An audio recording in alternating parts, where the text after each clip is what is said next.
The rest of you can get an apology. We're mildly sorry, Dad. If you get 3 people to listen, pyramid scheme style. If you get 3 people and they get 3 people, then we'll give you an apology on the podcast. Yeah, there you go. It's just an apology. Yeah, it's an apology structure where you'll get a payout of apologies depending on how many people you recruit to listen. Yes, I love it. I love it. Well, mild apologies to all of you.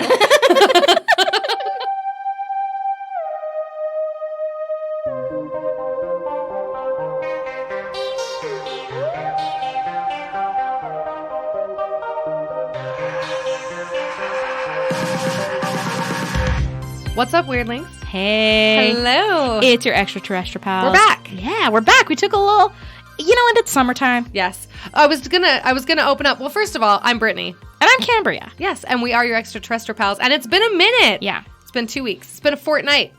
Yeah. We were doing weekly episodes, but damn, it's summer. We got lives. More importantly, my children have lives, and I am usually shuttling them to My things. children have great lives.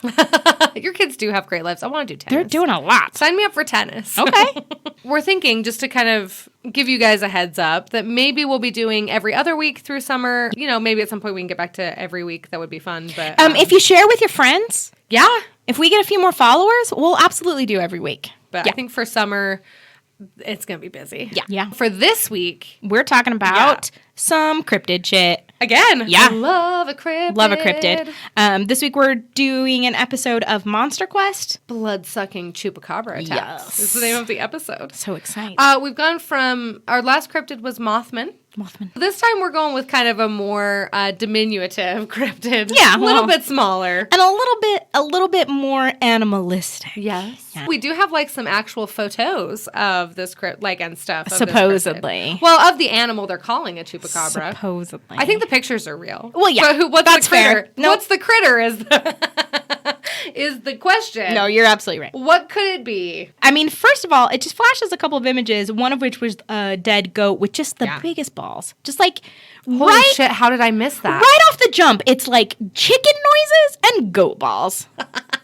That's it. We're really setting the stage here. That's the foundation from which we will build the rest of the show. I mean, the chupacabra, if you didn't know, does mean goat sucker. Yeah, I Having guess- goats in there at some point. I mean, were the balls necessary? Some of them got But- testicles, I guess. But I guess. There's also a scene of a guy with a giant magnifying glass, like Sherlock Oh Holmes my style, gosh. looking up the nose of something. I think we get introduced to Ken later. Pretty sure that's Ken. Ken is unforgettable. Yes. And head to toe black leather. Yeah.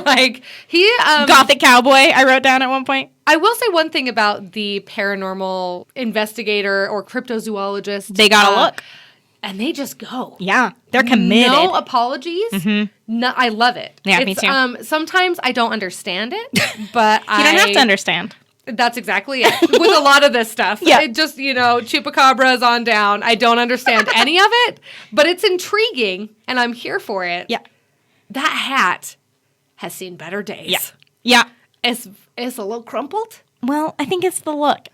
What's happening in southern Texas is weird because it's home to a lot of predators. We got bobcats and snakes and coyotes and all kinds of stuff. So there's a lot of livestock, obviously, in southern Texas. Even boars. They're not predatory critters, but they are destructive and can kill stuff. There's lots of stuff that could, if you are raising critters from the ground, there's lots of stuff that want to take those critters out. Want to kill them critters. And in 2004, ranchers start noticing that not only are they losing animals to critters as normal, but there are these mysterious, this rash of mysterious animal killings. Yeah. There are creatures dying. There doesn't seem to be any blood coming from the animals. Their bodies are just left. They're not just eaten. killing for fun. Nobody's eating them.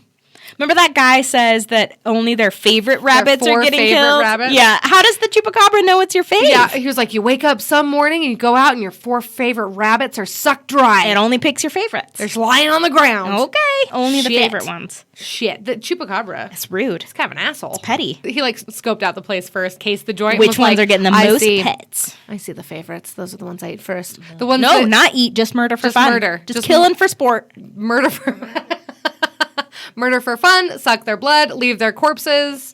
To torment their beloved owners. Because that's way more fun. Agreed. Just get it. Oh boy.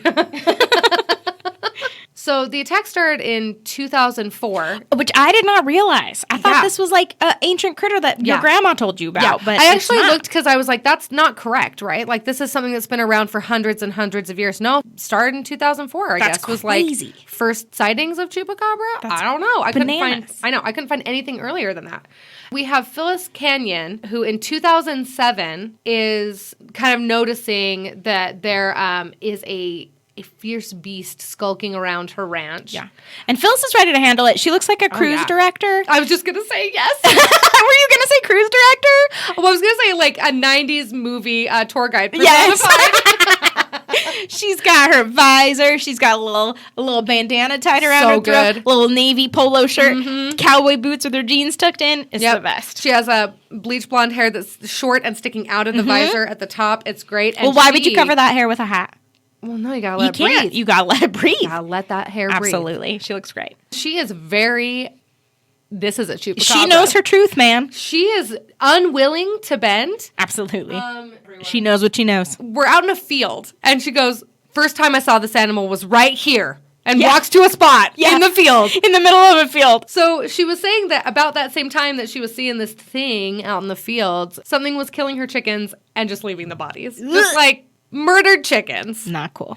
It's very not cool. And she calls her brother, right? And her brother says, I think you got a chupacabra. All I want in my whole life is to be in a situation where I get to say the sentence, I think you got a chupacabra. You got a chupacabra. That's so You got good. A chupacabra. Chupacabra. For sure. So Phyllis kind of says what we were saying before, that usually when a predator kills an animal, it's going to eat it. Yeah. Like, why are you going to expend the energy to kill something and then just like leave it there? That's a power move, is what It's a that power is. play. Exactly. Yeah, exactly. You are just making a statement. Yeah. But she says that's the weirdest thing because all of these chickens are being murdered. There's no blood anywhere. Yeah. And they're just being left. Which is a common, we hear that over and over. And that's, I think, why Byron jumped right too. Chupacabra. Oh, no blood? Oh, Chupacabra. I know what's up. I should say that she lives in, is it Cuero? Cuero. Mm-hmm. Cuero, Texas.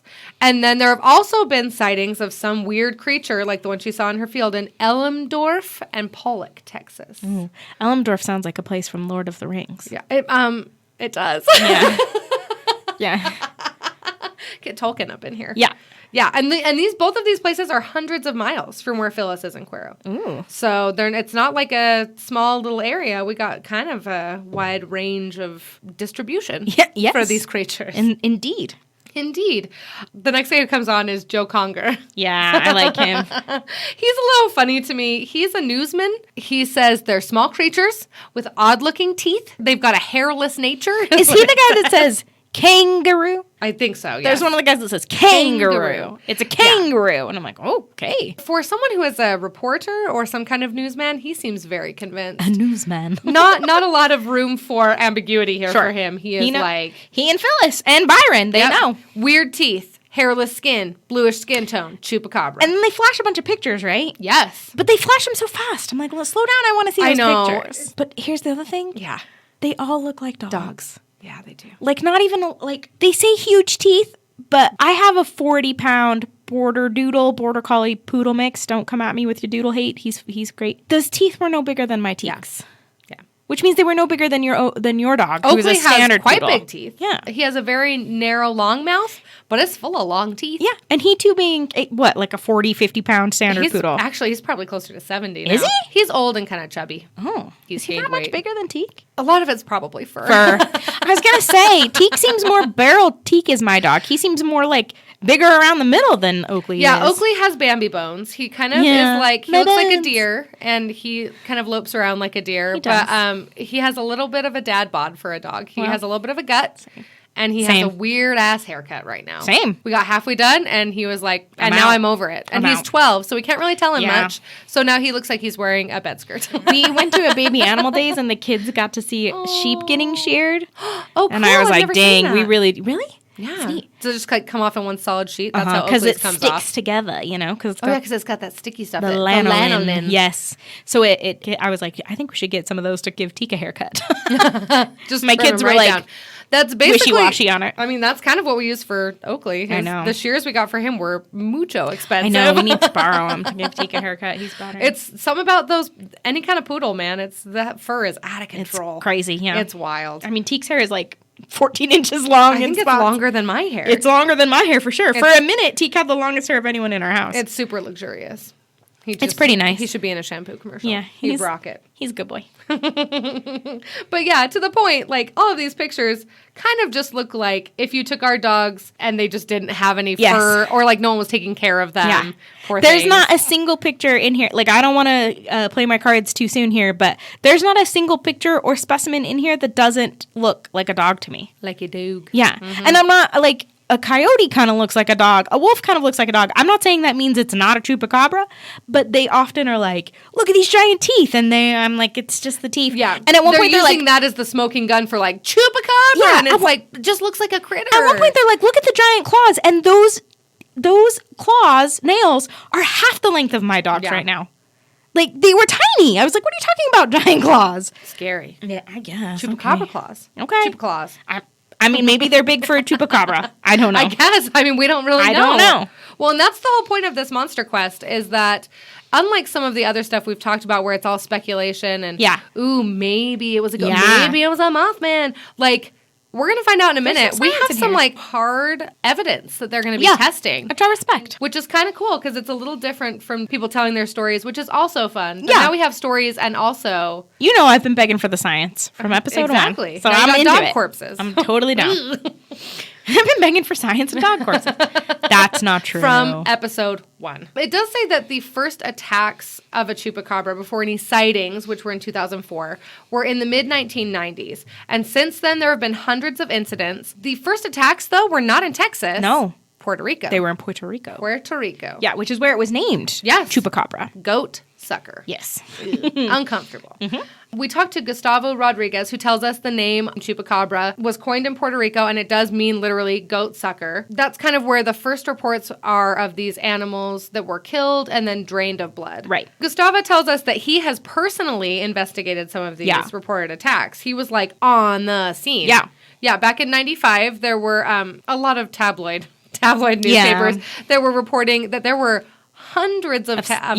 This was not a little thing. Yeah, and over several months, and people just didn't know what was going on. So the government actually was like, you know what, let's we'll figure it out. Let's get some people working on this shit. Yeah. So they put the civil defense officials in charge. Please figure out what's going on. Right. So then we also talked to Jaime Vasquez, who worked in emergency management for 16 years. He says that he has actually seen creatures that were attacked by whatever this was. Yeah. And he has never seen anything like it in his whole life. Yeah, and he again is convinced. Like, he's like, you're not going to tell me this is not a chupacabra. He also says that the puncture wounds are distinctive, which I would think means they all look the same. Like And not like something else, right? Yeah. Well, and so like you think of like, you know, we think of vampires and it's the 2 signature marks on your neck. All of these marks look different to me though. That's a good point. To me, they all look maybe unusual. I feel like there's maybe not anything distinctive that points them all being, you know, all these crimes being perpetrated by the same creature? Yeah, I don't know. I They hear just ya. all look a little bit different. Maybe it's a family of chupacabra and they all got different bite size.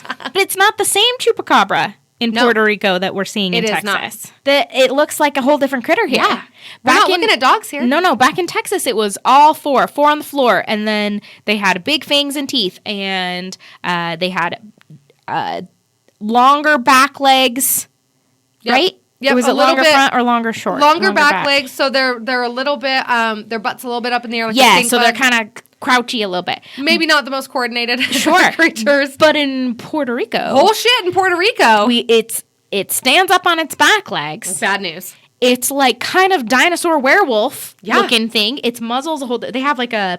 animation, like a drawing, and it's got a whole different face. Like, it's got a more square face as opposed to like a long dog face. It's more like square and squatty. It almost looks, I don't want to say humanoid, but a little bit. It has more of the flat face you would picture with a humanoid creature versus an elongated muzzle. Right. It still has a little bit of a muzzle, but it's much more like a dog raccoon, man, not a dog. Right, exactly. Like a dog man. Imagine that. That's right. Like a man crossed with a pug. And it's got glowy eyes and spines on its back. Yeah, it has spines on its back. It has glowy eyeballs. Yowzers.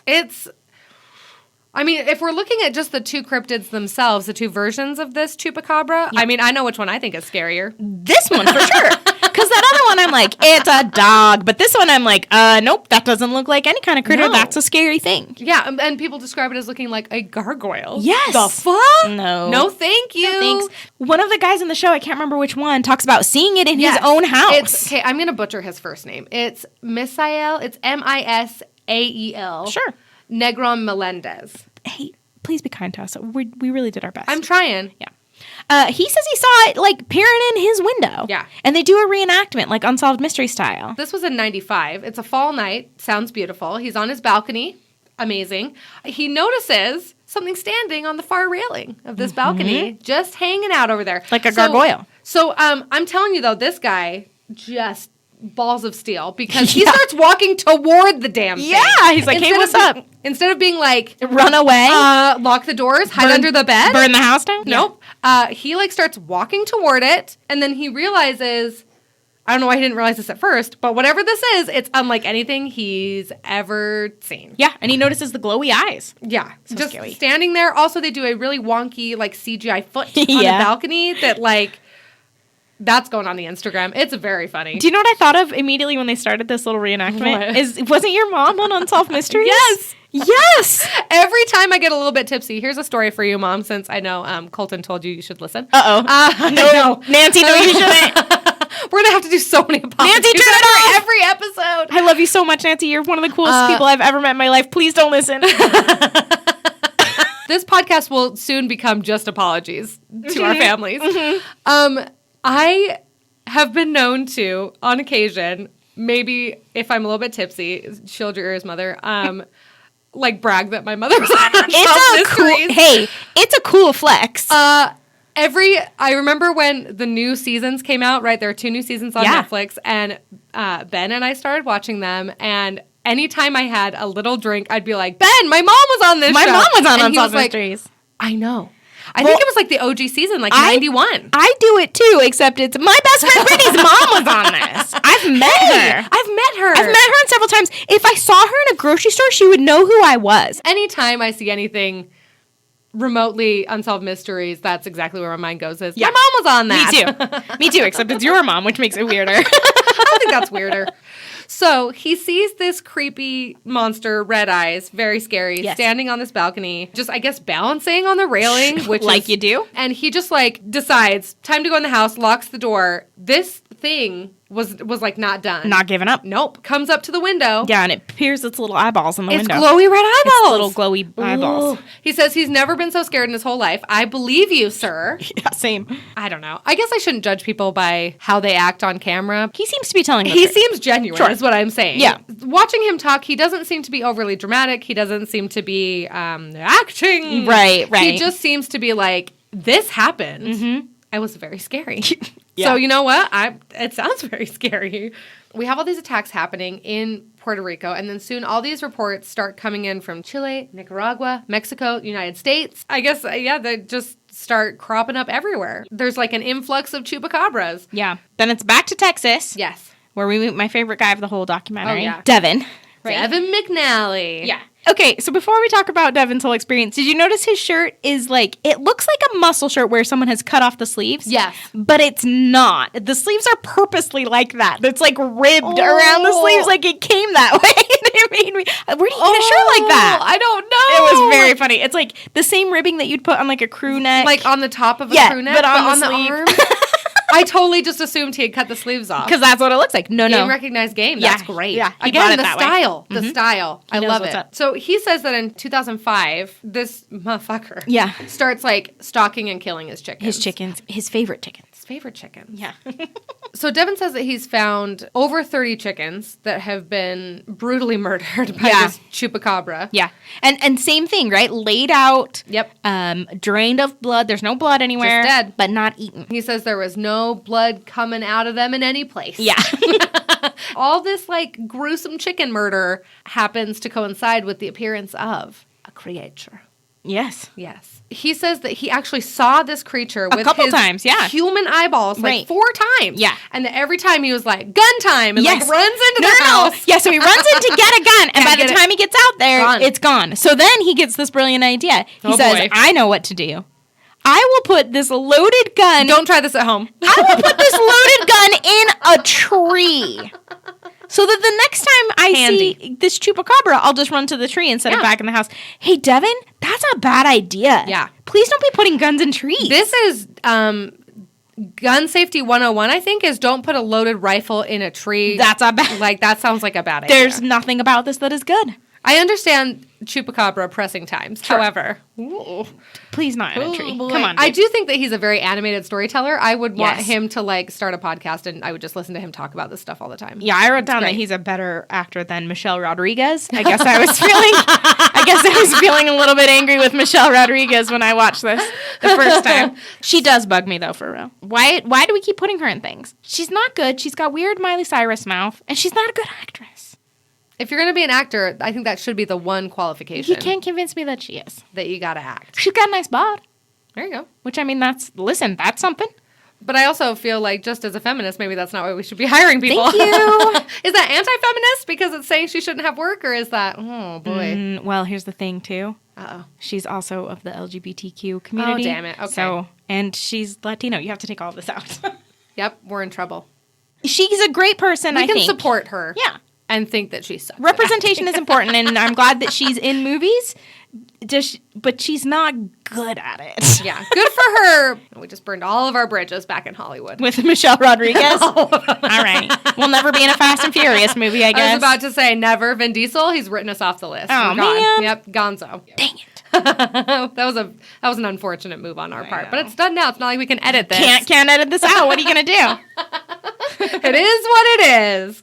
So then a few days after Devin, so cleverly puts his loaded gun in a tree, he gets his chance to use it. And I love that he says, this is how he prefaces this story, while I was carrying buckets of water, my mind was totally oblivious to anything else. He's just very focused on carrying the water. Sure. And then he sees this animal. They flash up a CGI. Looks like a dog in a field. Sure does. And the CGI, Lord Almighty, it's not great. No. So he shoots it, and that's exactly what I wrote down. I was like, it looks like a dog with mange. Yeah. Oh, yeah. Yeah, so he shoots it, kills it with one shot. Devin wants you to know that. Hey, guys, Devin just murdered a dog. Yeah. And it's important to him that you know that it was with one shot, because he's a great shot. He said he just popped off one shot as fast as he could. Down it goes. And as he's walking up to his kill, he says he's amazed by what he saw. Guys, it's a dog. It's a dog. It's a dog. It's four-legged animal. It does have kind of a long face, but again, many dogs do. Greyhounds, Whippets, our poodles, they have those long faces. And they talk about those Mexican dogs later on, too. Yeah, the hairless ones. Yes, and they have an interesting name with X's in it. I wrote it down. But he says that the dog's skin, or the dog, see, that's where, he says the creature's skin.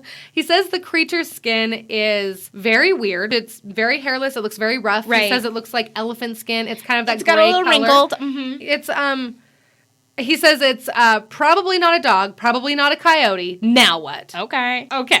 Good news, though, he kept the bones. He did. Whoa. You know what? In Texas, they don't play. No, absolutely not. Hold on, I'm looking up a hairless dog. So my question is, if Devin killed this chupacabra, and we has the bones, why are we not just testing the bones episode over? That's just my question logically. That's a good question. If you're talking about budget constraints. I don't know. Because then the show is over and we're only a few minutes in, right? And then what are we going to do with Ken? We already got him signed up. That's true. We already pulled him out from, investigating critters in Alaska. Mm-hmm. His hat has come all this way. His hat has come all the way. So then cryptozoologist Ken Gerhardt, Gerhardt is how I want to say it. Gerhardt. He gets out of his mid-size SUV rental. Yeah, he's got like a Toyota Land Cruiser. It's so great, and he has so much swagger. Yo. Like the way he walks, it's a little bit Joe Exotic-y for me. Good for him. Minus the animal abuse and attempted murder charges. Sure. Conspiracy to commit murder. Sure. And the several husbands. Yes. Which I guess we don't know. I'm not saying I don't know that Ken doesn't have a husband. I'm just saying that it doesn't appear that he has several. He hasn't brought his several husbands with him. Exactly. Is what we're That's saying. what I'm trying to say. So he says that he's followed Chupacabra reports for years. I mean, as any good cryptozoologist would. Right. And then he's also joined by a wildlife expert. Well, I don't really know.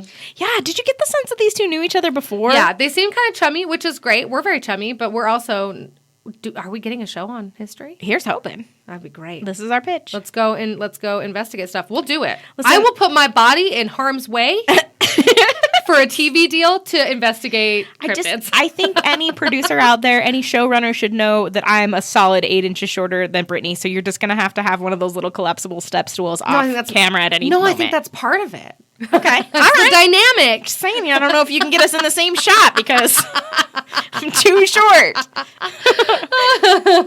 Maybe we do a hand cam, like the GoPro style. We film ourselves when we go out there. And there you go. It would be us in the woods screaming about how scared we were. Do you remember one time when we drove down from your dad's condo and we had a super bond about Bigfoot? Yes. That was a seminal moment in our relationship. It was great. We were driving down the canyon. It was very dark. There are no lights. I remember how we got in one car and our husbands and family got in the other car. I remember what happened. We were up at my dad's condo, and which is like maybe an hour, not quite an hour from here. Not super far, but up a canyon. Mm-hmm. But since it's just a family condo, so there was laundry and dishes we were waiting on. Oh, and then all the kids were like getting grumpy, and husbands were getting grumpy. So we were like, we'll just stay here and carpool. You guys go back home. Yeah.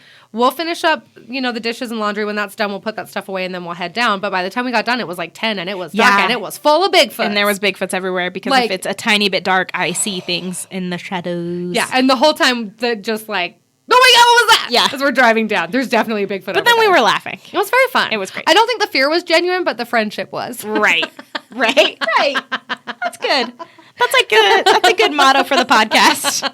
The fear is not genuine, but the friendship definitely is. And maybe sometimes the fear is genuine, but it depends. It depends. If it's a dog in a field, maybe not. I'm not so scared. But maybe a Bigfoot in a scary wood, maybe. It's situational. We're in close quarters. We keep hitting our mics, you guys. Yeah, sorry. We've got a new setup that it's working great, but anyway. Yeah, it's not a truck.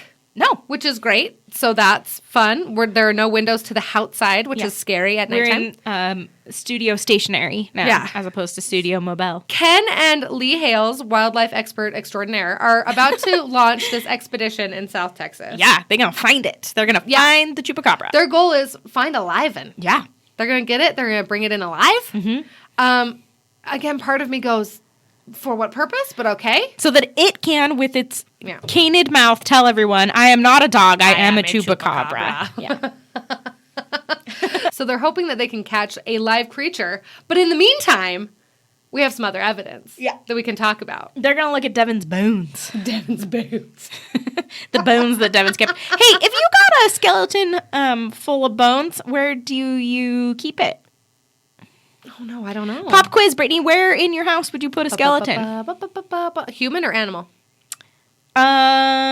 Let's say... Human, it would be right here in this room.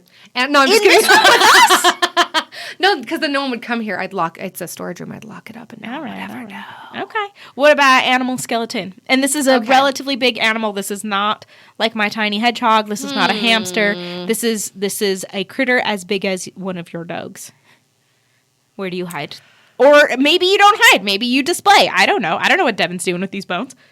Well, I will say they don't look articulated, so I don't think they've been displayed. If they that means what? That you've strung them together with wire? Yeah, so that you've put them all together so they look like a critter and not just a pile of bones. Yes. Not like no, this is a pile fried chicken of bones. Yeah. Oh wow, that's a good question. In the bread box?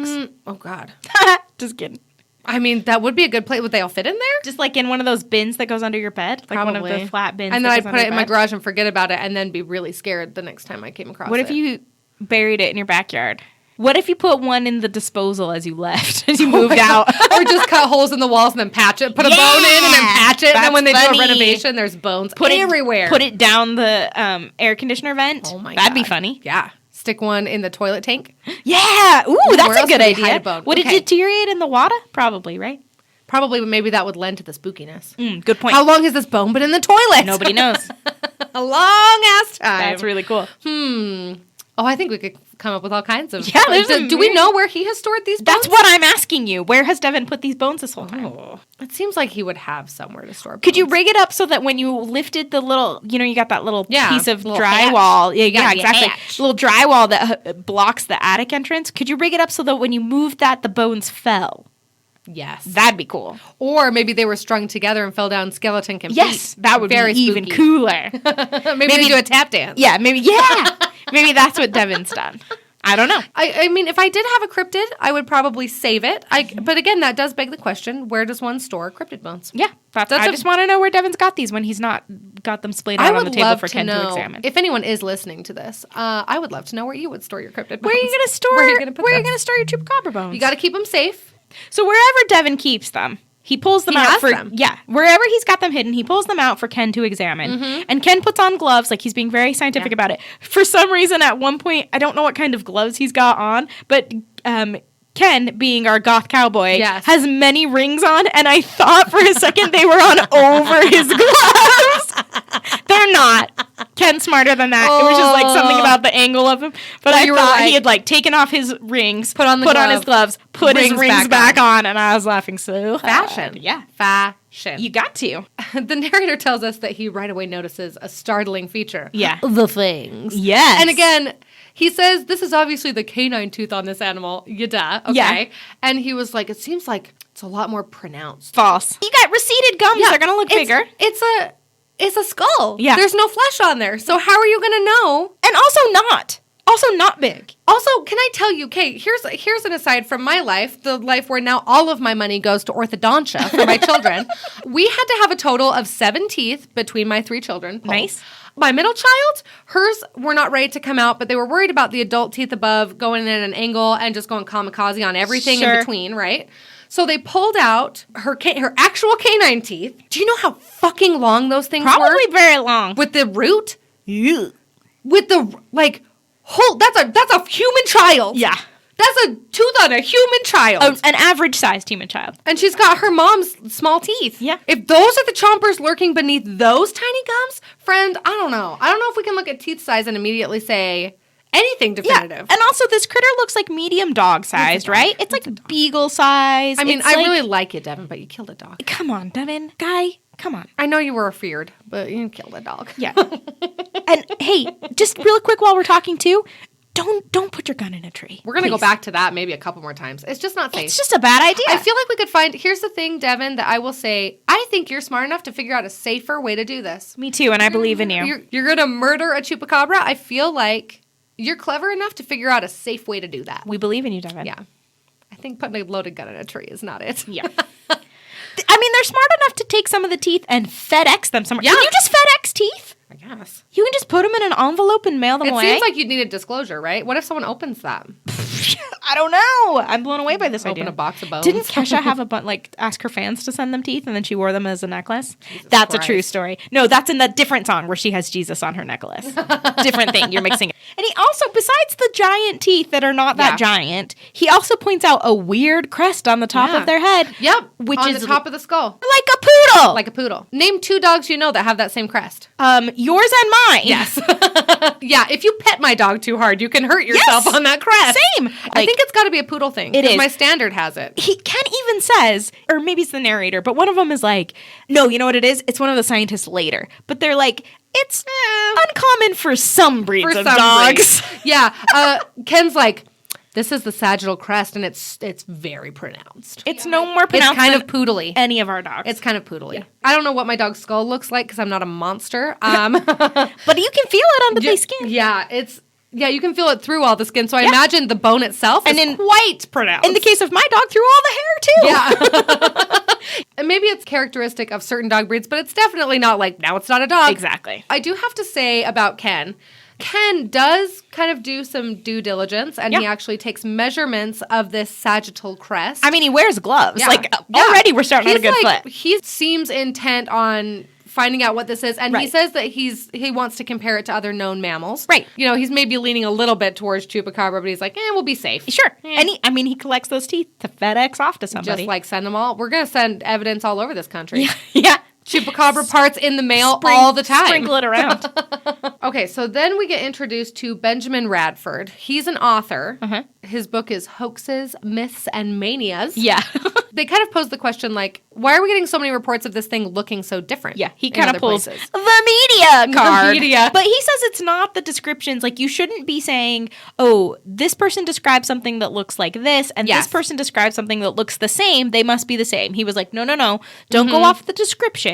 Go off of the product. Go off of what happened. Yep. And the thing that you should be paying attention to is exsanguinated bodies. Yes. He says that maybe it's not so important that we're not agreeing on exactly what it looks like, but that it seems like the end result is all these bone dry critters. Right. That's how we should be lumping it together, right? We're kind of bouncing back to those first sightings back in, or not sightings, but the attacks. Yeah, back in the 90s in Puerto Rico. Yes. So we have Mark Davenport, who is a researcher, and filmmaker Joe Palermo. Yeah, and they're already in Puerto Rico filming a documentary on what I don't know. So they're filming something, and it's the height of the attacks. Yeah. Joe's like, day and night. It was just constant. Yeah. Over the radio, the newspaper. Right, on the news, in the tabloids, everywhere. Attack. Chupacabras everywhere. Right. This is where Mark Davenport says that they're going to murder your 4 favorite rabbits. Yep. Just the 4 favorites. It's just your 4 favorites. Joe's wearing a fishing vest, right? Yeah. In all the old footage. Yeah. Which, like, okay, I don't know. He's a movie maker. Maybe he's got, Lots of like, important things in there. Yeah. Tape measures, or I don't know what you need to make a movie, lenses or light meters or whatever. But then also he's wearing one in the footage from today.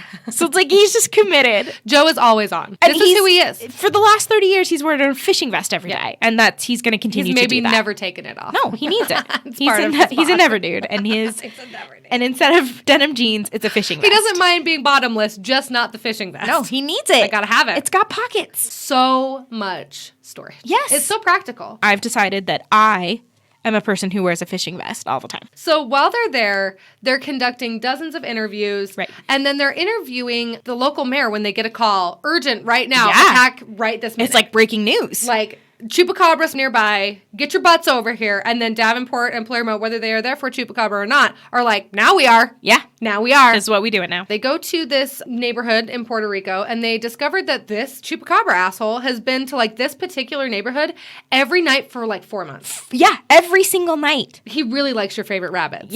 Yeah. He is here for them. He kills your rabbits, waits for you to bond with new rabbits. Meanwhile, he gets your neighbor's favorite, and then he circles back once you have new favorite rabbits. Maybe that's why he targets rabbits, because they reproduce so quickly. He knows you'll have new favorites very soon. Absolutely. Yep. Very soon. Just breaking hearts and killing rabbits. Just killing bunnies, breaking hearts. Love it. They say that they found an alleged Chupacabra nest. A nest. It has a nest. Has a nest. I guess. There are hairs. And he says they do seem to be curly. Sure. Which I feel like is all right, very Joe. sciencey. Okay. And they're kind of wondering, are these hairs from a chupacabra? So those hairs, in addition to the teeth that are now floating around the postal system, now the hairs are going to be in transit as well. Because they collected them. They put them in a little envelope, and they've had them in one of Joe's pockets all along. All along. That's why he couldn't take the vest off. It's too important. If you lose that precious evidence, what are you going to do? You can't prove the chupacabra is real. Yeah. And then you'll never sell your documentary. Yeah. Yeah. Yeah, exactly. So they're going to be sending these hairs for 2 different tests. One is DNA testing, and one is forensic analysis. Right. But we don't know how they've been stored. It's literally 25 years later. Yeah. We don't know, like, are these even the same hairs? We don't know. But all right. Fine. We'll take them at their word. Well, then we have Irving Cornfield, who is a professor of forensics. Again, we bring in people who seem like they know what they're doing. Yeah. We get some real serious scientists in here. I mean, from what I can tell. That's one thing I have to give props to History Channel for, is they do seem to, like, try to get some actual experts, which is nice. And unlike Ancient Aliens, it feels like these people know what they're doing. Like, yes. Not that the scientists in Ancient Aliens don't know what they're doing in their field. They know what they're talking about. They take their quotes out of context. These guys seem to know, like, hey, we're trying to get you to prove that this is a chupacabra. And they're like, all right, let's see what we can do. Let's see what we can find. Yeah. Irving says that hair is not a fingerprint. So he can kind of look at characteristics. True. He's going to be conducting this analysis. He says he does a lot for law enforcement poaching investigations, which I think is interesting. And then he's just going to cross-check it with animals from Puerto Rico that, like, just live there as animals and not cryptids. Sounds good. So then we have Gustavo from Puerto Rico, who just says, like, just to kind of give us a heads up, no large mammals here. Like, we're just, like... Not native ones. Nope, you got some mongooses. But those were imported. But they were brought in. You got some monkeys. Those were invasive. Yep. The rhesus monkeys were, like, brought in to do testing on, and then they escaped, and now they live everywhere. Yeah. It's like, they're, like, go all over. They were there for lab experiments. Mini Planet of the Apes. Island of the Apes. And then the narrator posits, could these escaped primates be responsible? Yeah, maybe, because guess what? As much as Cam has a fear of birds, monkeys are so scary. Oh, man. I'm very, very scared of chimpanzees. They are so strong and so smart and like and they just want to eat your eyelids. I think that maybe this year was the first year that both of my children are smarter than your average chimpanzee, and that's so scary to me. And your kids have always been very smart. Thank you. So that's frightening. It's just so scary. I don't like them. And they have the strength of like 5 men. And no fear. I saw a TikTok of like a chimpanzee. There was no context for this, but I think that like they had relinquished it to a sanctuary or something, and they were coming to visit. And so this chimpanzee, like a child, ran at this woman and jumped in her arms, and it turned out fine. I was about to say, did it eat her face? Was sure that someone was gonna die. Yeah, I don't know. They're so scary. They're so scary, and they're smart and strong. I'm even scared of them at the zoo a little bit. Yeah, and then I also feel bad because I feel like they're so smart. So especially at the zoo, I'm like, I know. I don't really blame you for wanting to eat my eyelids. It's yeah, kind of a shitty thing that they're a delicacy. I mean, they're probably delicious. I got lots of like hamstring. I only got a tiny bit of the sweet eyeball meat. That's true. So like, that's it. That's all you get. Yeah. There's no more of it. It's just a mouthful, just a morsel. Just a morsel. So I get like it. Caviar for exactly. chimpanzees, your eyelids. So, I mean, yeah, is it the monkeys? I mean, probably not from what we've seen, but also very afraid. Yeah. Now I have a list of fears. I'm way more scared of the monkeys than the chupacabra. Same. I'll punch a chupacabra before I face any kind of primate. Absolutely. Oh, boy. We got another specimen back in Texas. We do. From who? From our friend? Phyllis. Phyllis Canyon. Phyllis Cruise Director has found a critter, right? Yes. So this was... it's a roadkill. Yes. Sorry. Was that what you were going to say? Well, Sorry. it's still a critter. It's a roadkill and a critter. It's both. Phyllis, who was saying that all of her chickens were being killed, and then she was seeing the chupacabra in one very specific spot. Yes. She walked right to the spot. Here. I think that she might have been one of those people that this becomes part of her personality, where her neighbors knew. Story. Her neighbors knew that she was like Phyllis Chupacabra Hunter. Yeah. And so her neighbors reported a strange roadkill on the highway, and Phyllis was like, on it! I'll go get it. It's mine. Yeah. Back off. My weird roadkill. And everyone was like, nobody else wants that dead thing, Phyllis. I think that they were like, oh, you know who would want this is Phyllis. Mm-hmm. Oh, Phyllis. Okay. And, you know, she seems lovely, so they were like, you know what? Yeah, we'll let her have it. She goes and retrieves this carcass. Phyllis is convinced it's not a dog, and she's got the roadkill to prove it. That's a dedication to your cause. I don't know that I would go pick up some roadkill off that road. That's gross. I absolutely will not. She also goes a step further because she cuts the head off it and like puts it in the freezer. Just like with what? Yeah. Like I don't know. And no ambiguity about where she's storing that shit. She's just like in my freezer. Right next to the Ben and Jerry's. Yeah, just right there. That's bananas. Yeah. She does say that it was hard to cut the head off, which makes me like, Phyllis, you sound a little serial killery right now. Did she just do it with like a little knife, like a pot? Like, did she bring an implement for decapitation? I mean, is it just like what she had in the car? Did she have something in the car for decapitation? I don't know. That's frightening. Did she bring the entire carcass home and then decapitate later? I have so many questions. I feel like Phyllis would definitely take the whole thing home, evaluate, and then decide which body parts to cut off and store. Keep the parts that are serving her, the parts that spark joy. Yep, exactly. Right. She condoed it. She was just like, you know what? The rest of this is too squished for me. We're just going to get rid of it. Yeah, I think you're right.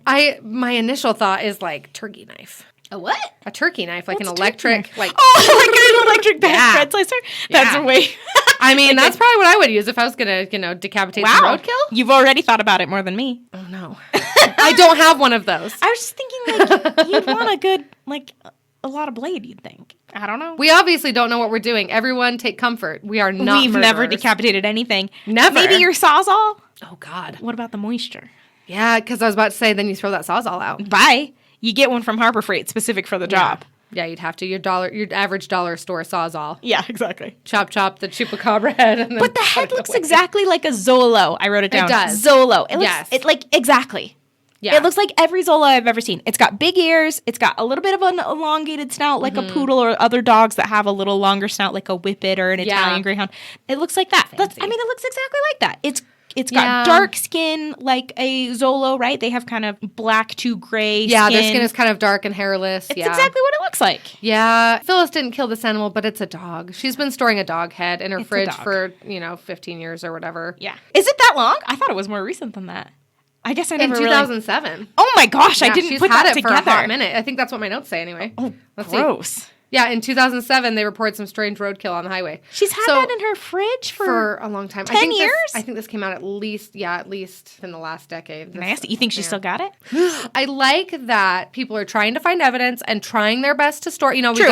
We got Devin with his bone collection. You got your citizen scientists. We got Phyllis with her, maybe a little bit serial killery frozen head. Phyllis. But again, I feel like her heart was in the right place. She was trying to serve science. Sure. And prove that this is for sure a chupacabra, but it is a wee bit creepy. Yeah. Next to the Eggos. Yeah. Yeah, exactly. You got your dog head next to the Eggos in your freezer for a decade. We're going to send all this stuff off. Yep. We're going to FedEx it. So we already talked about the hairs that are going to be sent to our friend Irving to compare. We got Devin's teeth. Yep, we got Devin's teeth. Some of the skin from... I'm Phyllis's assuming roadkill. Yeah. Roadkill skin is going to be sent to a veterinary pathologist, Joan Mansell, to see if the creature has some kind of skin disease like mange. Right. And then finally, a tissue sample from that same roadkill, I'm assuming, is going to be sent to New York University's Todd Dishotel. Yes, to do like DNA. Yeah, because they're going to DNA test that. So we got hair in the works. We got skin in the works. We got tissue in the works. We got teeth in the mail. And we got teeth in the mail. The teeth are in the mail. So in the meantime, while everything's being sent out for various tests and sciences, Ken's going to catch one. Yeah. Ken's going to set up a trap and he's going to get you a live, real one. Irrefutable. He's gonna do it. And it's gonna tell you I am a chupacabra. Yep, that's exactly right. With its canid mouth. He and his buddy Lee they set up a bunch of traps. He wants you to know he has a machete. Yes. He keeps finding ways to whip out his machete. Kind of like the hat. The hat and the machete are very... So he keeps finding ways to be like, is my machete in the shot? Okay. You guys saw that, right? They set up a bunch of traps. Yeah. They're all on Phyllis's property because she said that she has seen one as recently as 8 weeks ago. Yes. This is happening now, not in 2007. I mean, now for the documentary. Right. Not now. But years later. Yeah. Phyllis is still seeing them. Chupacabras. I think Devin still claims to see some too. They're relentless. Yeah. Anyways, so he sets up a bunch of traps. They set up some trail cameras, and they use some rancid chicken meat. Yeah, which is just from the grocery store. Yeah, and they pour some. What was it? Was it coyote pee that they pour on a fence post? Yep, they're like, this asshole's gonna hate this. Aerosolized coyote piss is crazy. Of all the weird things you can buy, what? I know. Why would you need it? Maybe it's a territorial thing, right? Something peed on my fence post. Then wouldn't this maybe be deterring the chupacabra? Maybe. Ken, I don't think we thought this one through. That's true, because I'm a little, I mean, how is the coyote getting roped into the equation, I guess? Do we know that they have an affinity for or a strong dislike of coyote pee? I don't. They have not mentioned this up to this point. They also put some stuff by the watering hole there. Yeah, because they were like, animals love water. True. That's not wrong. And they were like, could that include a chupacabra? Sure. Yeah. I would imagine. I mean, I think if it's a real corporeal thing, it probably needs water. It needs to slake its thirst from time to time at the local watering hole. You say slake its thirst, and I'm like, wet its whistle. That's the difference between you and me. I like wet its whistle better. Thanks. That sounds more fun. Nice. I like some whimsy with my chupacabra. Well, you got it, man. And they set up one trap that's a live catch. It's going to catch this thing for real. Yeah, it's designed to not harm chupacabra, but it gets into the cage, and then the gate closes down. You can separate the bait from the catchy part, and they put a chicken in the bait part. This poor chicken. And Lee's like, good luck, chicken. Yeah, well, and then and they have dead chicken meats hanging around, and then this chicken is right there, and they're like, adios, buddy. What did this chicken do? Yeah. It's definitely not the favorite chicken. Yeah, no. And that's why they're not going to catch a chupacabra. That's exactly right. That's why they didn't catch it. It was some cast-off chicken that Devin doesn't even have a name for. Have you named this chicken? Have you bonded with it? No. I don't want your garbage chicken. When chupacabra is sucking the blood out of these critters, that's really what it's getting, is its attachment to humans, and this one doesn't have any. Nope. That's why it doesn't want it. No one wants this chicken. You don't smell like chupacabra is the same. Yep, exactly. Get this chicken out of here. It just seems like for the best result, let's use the best. Yeah. Let's go for the top tier bait. Make it a chicken cordon bleu. Yeah. Get a chicken cordon bleu. Get your most beloved chicken. Yeah. Put a little helmet on it so it'll be all right. Yeah. I think it'll be fine. I think so too. It's fine. I mean, it turns out fine. Spoiler alert. But first, Dr. Sharman, the toilet paper, is going to tell us about one of the samples. Charmin Hoppus. Oh, is her first name Sharman? Yes. Oh, neat. Charmin is her first name. Her last name is spelled Hoppes, and it's Hoppes. I have no idea. I thought I wrote it out phonetically. I did not. Okay. So Dr. Charmin. Dr. Charmin. She works for Texas A&M. Yeah. And she has some things she would like to posit, Yes. I guess. She has one of the skin samples. Yeah. And she is saying that most wild mammals will try to hide illness as long as possible. Right. So that is maybe why this animal, if it has mange or some other serious condition, is maybe picking off animals. Maybe that's why it's not eating them, because it's unwell. Right. They show a bunch of animals with mange. Yeah. And one of them looks exactly like a chupacabra. It does. Like It that does. little dog that they show. I'm like, yeah, that's it. You caught him. You He's caught right the chupacabra. Which Yeah. again is like works conversely, right? Like if we know that's a dog and it looks like a chupacabra, then maybe a chupacabra is just a dog. And it does, I mean, mange... I've never been a mange expert. This is my first real encounter with various photos of mange. Oh, really? I follow the dodo on everything, and I see pictures with... I can't watch those. It makes me want to cry. Well, yeah. I cry a lot. You're a so I try to avoid something I know that every time I see it, I will cry. If I cry here and there, that's fine. A touching TikTok is great in between all of the shenanigans on there. I understand that. I just didn't realize, like, mange it will fuck your shit up. Yeah. And sometimes their hair doesn't grow back. Like sometimes they're messed up forever. And their skin it looks like Devin was saying before, elephant skin. Yeah. It looks like elephant skin. It's like hyperpigmented and super bumpy and rough. It looks thick and like their hair is, mostly fallen out in places where it's affected. Oh my God, these poor dogs. Poor critters. It's really uncomfortable for them too. Yeah. I mean, I imagine so. It looks terrible. Yeah. So she's going to check for that. She says she can decide if like the critter ever had hair and then its hair fell out. Yes. Or if it was a hairless critter like a Zolo or other types of dogs that are hairless. And then we do have some people who take great umbrage to the idea that this might be a dog with mange. the O'Quinns. Yeah, we have Ben and Terrell. Ben comes in just like very aggressive. I've killed coyotes. Yeah. Not a coyote. And yells at that accent. No. Yeah. Great umbrage. Yes. To the idea. And he's like, I've seen mangy dogs. I know it's not a mangy dog. This is not a coyote. And I was like, this is not a mangy dog. Okay. This is a chupacabra. How dare you? Because they found one under their house. Yeah. Which sounds very scary. It was in Pollock, Texas, which is one of the like hub sightings. He had his son go underneath the house because there was some kind of creature under there. And they like fully believe it was a chupacabra. Yeah. They shot it too, didn't they? Yes, and they also took a bunch of pictures, but then didn't show any of those pictures. So, yeah, he got his .22 Magnum, went under the house. Isn't that a very big gun? Oh boy, the word Magnum makes me think yes, but .22 makes me think small caliber. Cut this out. We don't know what we're talking about. Again, but this just confirms we are not murderers. No. We are not shooting things. We are not decapitating things. We know nothing about anything. Give us a frappuccino. Please.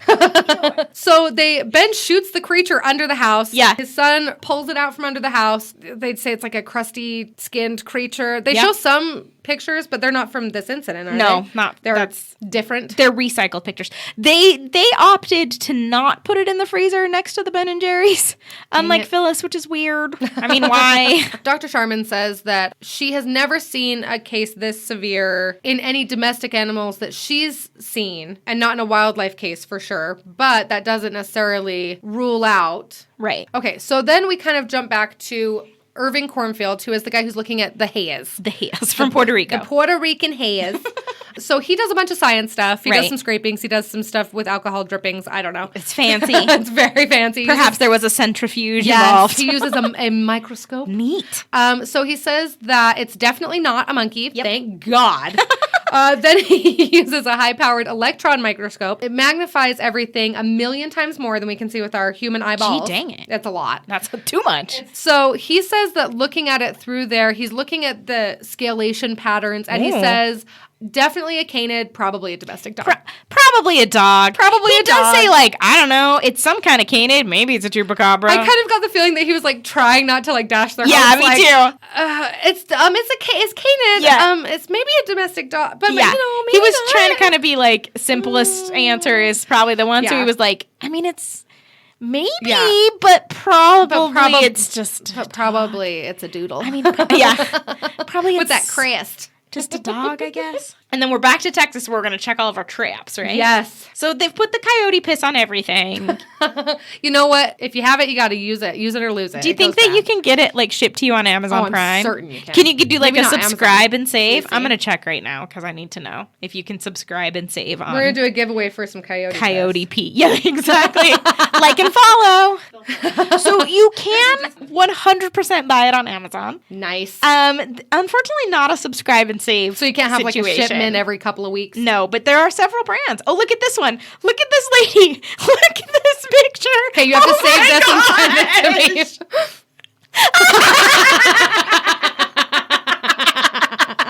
You're in. Oh my gosh. Okay, we have to put this picture on the Instagram. Okay, I'll screenshot it right now. Screenshot it. It has to go. To describe to our loyal listeners, in the Amazon ad, there is some photos, as there are often, and it's a lady in a shirt from Old Navy, probably with an American flag on it. July. She's standing in what appears to be perhaps a field of wildflowers. She's got a very cute sun hat on. She's got cute bleach blonde hair, and she's beautiful smile. She's just holding the bottle of coyote piss, just like urine written right across the front of it. And she's holding it like it's like her favorite thing in the world. It's very sweet. Oh, gosh. That's fantastic. They do say that any, them sprinkling this pee around will attract any canine predators in the area. It seems dangerous. I agree completely. They set up 3 cameras total.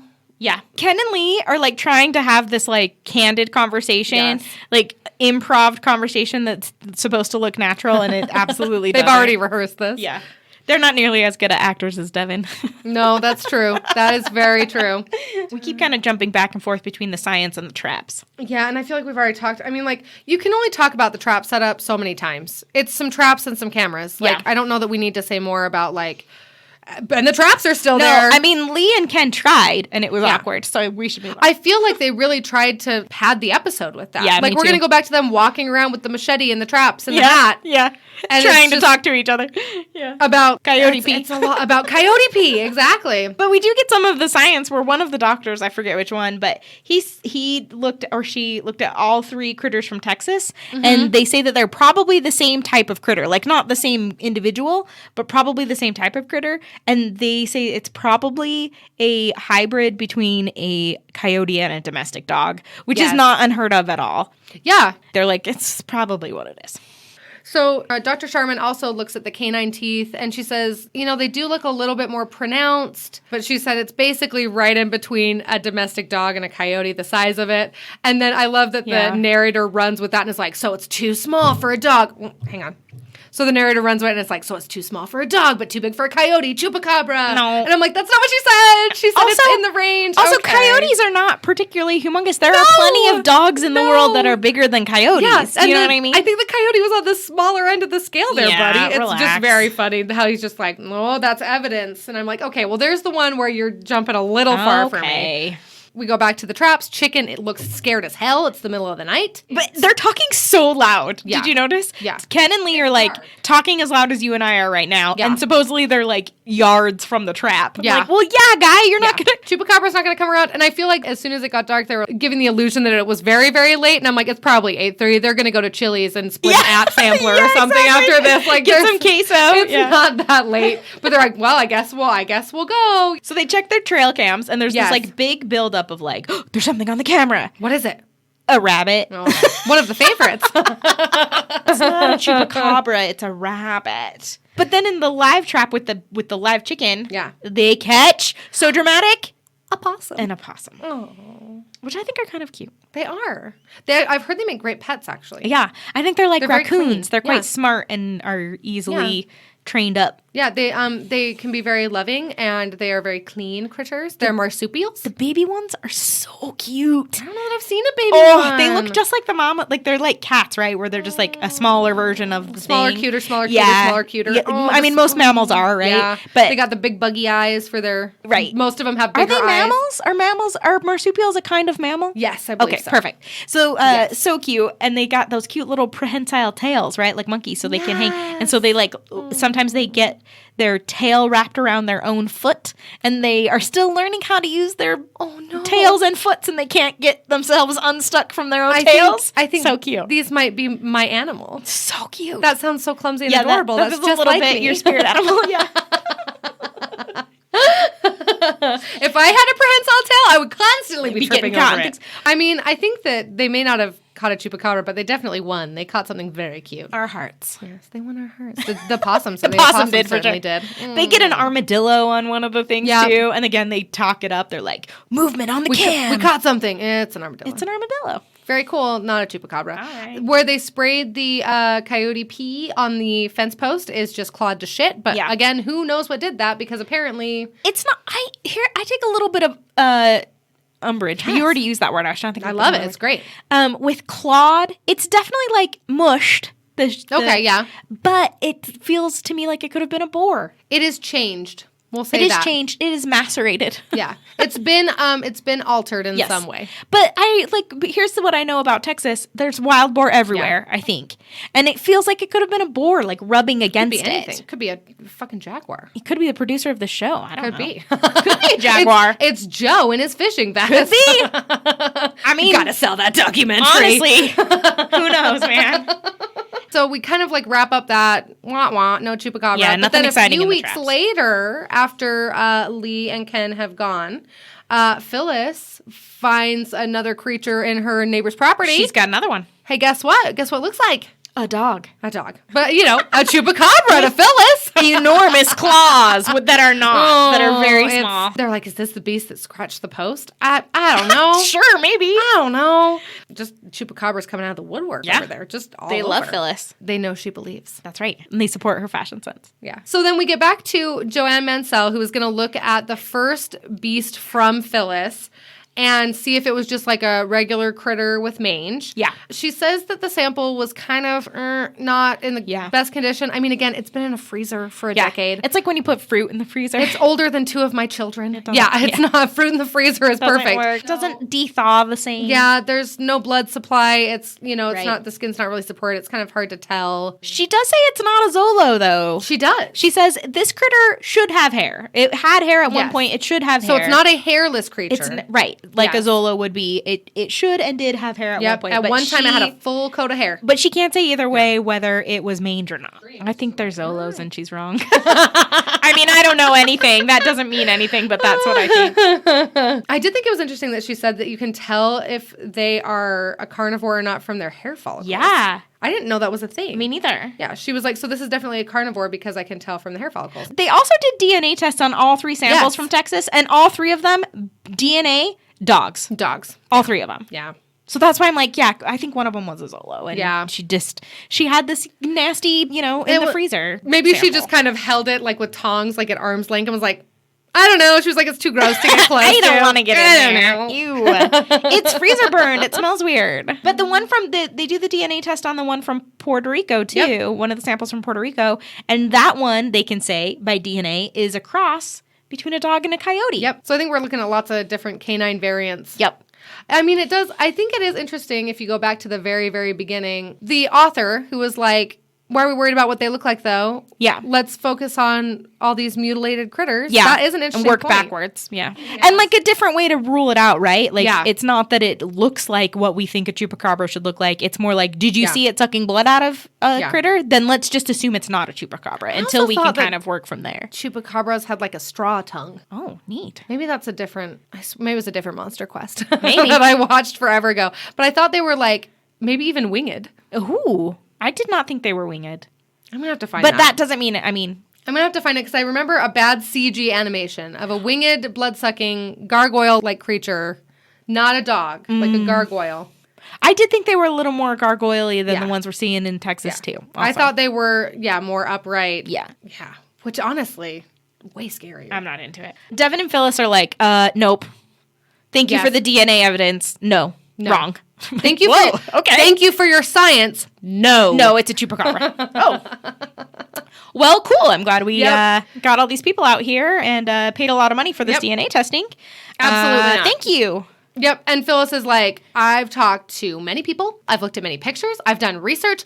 I know animals, and I know this is a very different and strange animal. I know critters, and this one is not a dog. Really? Because the DNA? False. Shh.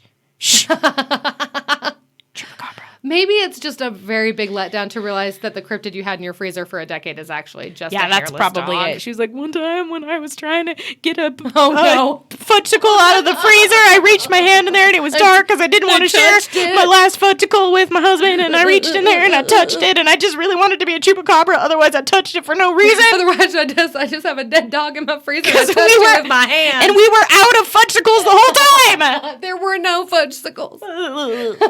Oh, Phyllis. I admire the dedication to the bandana around the neck. Yes, and to just scooping up roadkill for evidence. Yeah, I mean, that's pretty intense. I'm not doing that. Kudos. Yeah. Kudos. Chupa-kudos. Chupa-kudos. And kudos to you, Brittany, on another great episode. Yes, this was fun. Sorry it took us a little bit, everyone, but just anticipate every other week for now, and then, hopefully we can... catch ourselves a chupacabra, make some of that chupacabra coin, and then we can be back every week. Chupacabra coin. It's our new cryptocurrency. Yes! Yes! Cryptid currency. God damn it, we have so many good ideas on this podcast. Oh. If you ever make $1 million off of any one of our ideas that we say here, you must...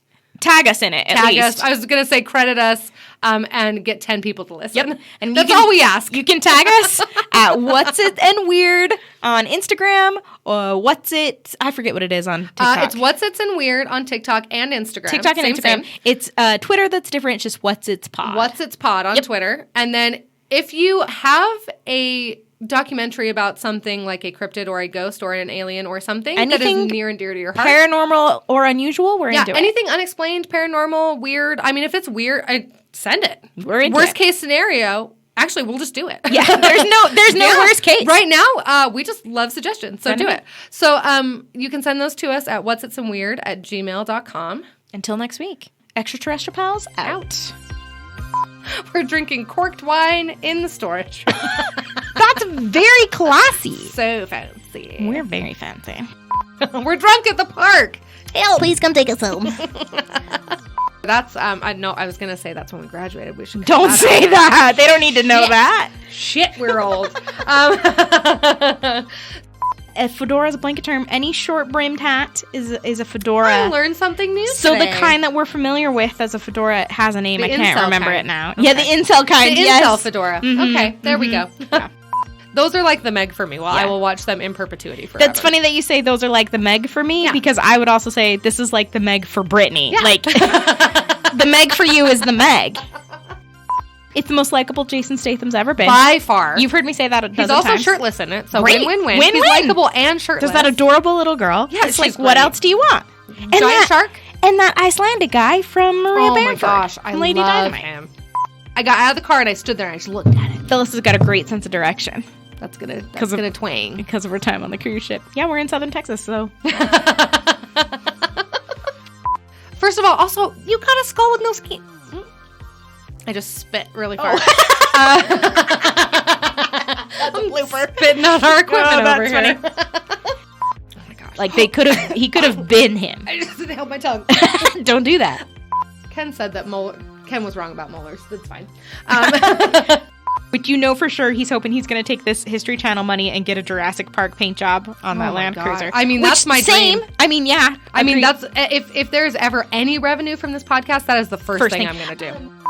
Also, what would a Chupacabra fingerprint look like? We have no idea. Oh, that's interesting. But, I mean, I guess it depends on if you're gargoyle Chupacabra or dog If you're handsy or pawsy. Yeah. Yeah, you got fingies, you got paw pads. Toe beans. Toe beans. Oh, I love a toe bean. Yep, aliens. Aliens from space. Oh my gosh. The scientist said it. It's Alien germs on a rock. Don't eat us. Chupacabra. Chip chop. Chip chop. Chupacabra. Chip chop. Chupacabra. I made a hand motion like a peace sign. This is an audio medium. There is no visual they component. Can't see this. Sorry. No, that's great. I'm glad you. I'm glad you put that in. That's great. I watched it once, wrote the notes, and then I watched it 2 more times. I also wrote down, I'm not sure what prompted this, but it says, put your money where your roadkill is, Phyllis. Bye. Sorry, TJ. Sorry, Nancy. Sorry. I don't feel like... Oh, now it's sorry, Nancy. Sorry, Mom! And my sister, Christina. Sorry, Christina. No. Guys, just a blanket apology to any of our family members that are listening right now. We love you. Please don't think less. I don't feel like this one was particularly No, I don't think so either. I don't remember saying very many just more swears. At all. So in this case, only the traditional apologies to TJ. Just regular ones.